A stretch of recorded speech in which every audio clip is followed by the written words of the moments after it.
the Commission is aware of that. Enforcing the permitted use of the structure as an apartment house does not constitute a development in the California Coastal Zone and does not violate the California Coastal Act in any way.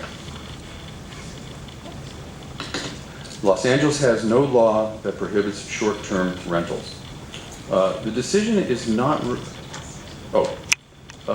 they make reference to a lawsuit in that point, and that lawsuit has no bearing whatsoever on what we're doing today. That decision is not, it may have a bearing in some court of law, but not based on the BSA case is what I'm trying to say. So that decision is not related to the 1226K appeal that we're looking at. We are looking at the LADVS interpretation of the zoning code, and it's a limited scope. We're looking at the issuance of a 1967 certificate of occupancy.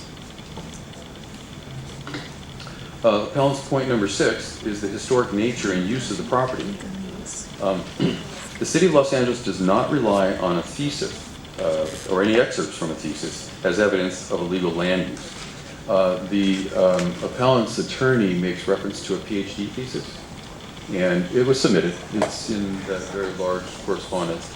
It's titled Building Los Angeles, Urban Housing in the Suburban Metropolis, 1900 to 1936. So it really is just a PhD thesis, but after looking through it, I took some excerpts from what the author, Mr. Gish, actually had asserted, and some of them I thought were rather interesting. For example, the 4 that I've listed: travelers or single people and families with sufficient means for passage and several months of accommodations. So he was making reference to people coming and staying for quite a long time, not a night or a week, but for a period of time. Long stay tourism was in fact temporary relocation. And these are quotes right out of the PhD thesis. Records of the Los Angeles Board of Education show that many non-permanents and tourists have their children in schools. They were staying long enough to enroll their children in school. Like there's further evidence of more than a 30-day stay. All I'm trying to get at is this is not true evidence, but it certainly is indicative of some studies that were done. Some of the visitors would even buy automobiles for their stay, drive it several hundred miles per month, and then sell it before they returned home on trains. So just to rebut the fact that you can't accept a thesis for evidence that this had ever really occurred. A kitchen does not distinguish an apartment from a hotel because modern hotels contain kitchens. My response is straight out of the definitions section of the code. I think you can all read these, but I want to go to the salient points. An apartment house is a residential building designed to use for 3 or more, etc. With the point here is that they're dwelling units. The definition of dwelling units follows, and a dwelling unit has a kitchen. A guest room does not have a kitchen. And a hotel is defined yet another way as a residential building designed and used for or containing 6 or more guest rooms. So the fact that this building was built in 1913 and in 16, and we've looked at the records, we have evidence, if you want to see that, of the county recorder, the county assessor taking note of those buildings. The one in 13, the one in 16, and the fact that there are 58 kitchens. And that's from the actual assessor, that's not from a study, that's literally going all the way back into the records. So the fact that they had the kitchens, I believe, makes them apartments from their inception, and never has there been any evidence that they weren't.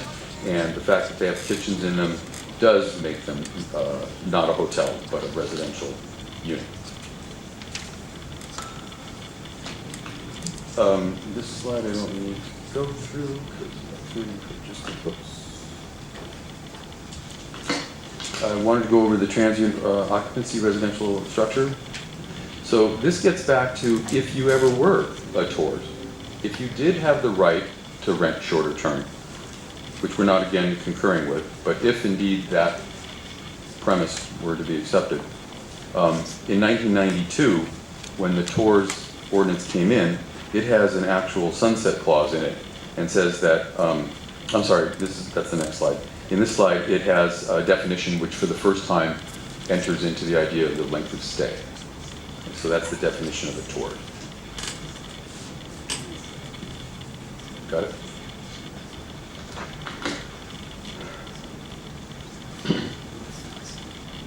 In 1992, again, the city began to regulate the length of stay in apartment houses. The ordinance from May 9, 92 regulated the establishment of hostels and transient occupancy residential structures or TORs, and they're just defined for the 30-day consecutive days or less. One of the most important clauses and components and provisions within that ordinance said that if it was existing, if you have a TORs and you're in or within 500 feet of an ARR zone on May 8th, which is the effective date of 1992, it shall be discontinued within 180 days unless the use has been made to comply with the limitations applicable to that use. In other words, did you need to get yourself a conditional use for the right to be there? Otherwise, it's a full-blown sunset clause. So again, if you were a TORs without, you didn't get to keep it grandfather-wise, you got 6 months to discontinue use. Oh, I did. Oh, I'm so sorry. I thought I changed it. There's that language I just put in. I'll give you a minute for that.